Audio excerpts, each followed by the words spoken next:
A hyperconverged infrastructure is something that's really leveraging a whole set of technology advantages that have come together at a fortunate time where the benefits can all be rolled together to help enterprises really figure out how to deliver infrastructure more flexibly.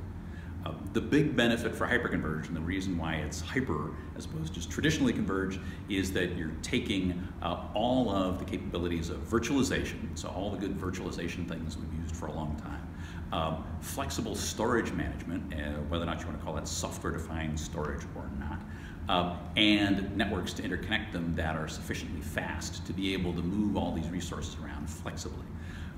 And the combination means that you've now got the ability to move beyond what's been the traditional, rack and stack. We're going to build individual servers and treat them as individual units of capacity. And we're going to have a storage array that has a fixed amount of capacity that in many cases is hard to grow. And we're actually going to turn what is a traditional looking server into a unit of modular construction that abstracts away all of the individual pieces that it's made out of and actually combines them into one big whole that you then carve up and distribute to whatever application capabilities you need. The big advantage for hyperconverged systems is that you don't have limits of scale in either computer storage. You have to buy them in fixed increments, but the big deal is that you've got the ability to now scale them out theoretically infinitely. The devil, of course, is in the details, and there are limits to how big you can build out hyperconverged environments. But some of the big advantages are that you can now bring together flexibly configured storage and compute with a network that links them all together in ways that give you a lot of flexibility that traditional paths didn't. They do this by being able to manage a whole set of storage services on top of it that can also be a significant benefit. So most hyperconverged systems roll in a whole sophisticated set of storage capabilities that give you replication and backup, in many cases using more sophisticated means than you may already have in place.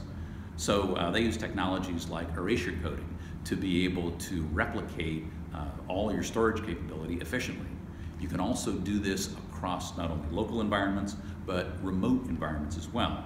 Depending upon the particular vendor and the technology, they will have different capabilities in terms of what they're able to support. But a lot of that packaged management capability, all the operational things that you're typically doing with backup, with virtualization, all this is usually wrapped under a management layer that can make the operation of this whole package much simpler as well.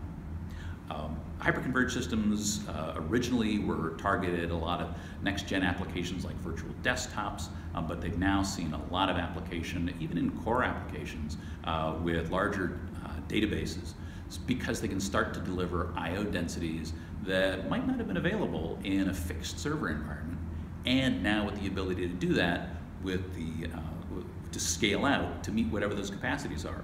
If you need more capacity, simply add one more server instance and it gets combined automatically with all the rest.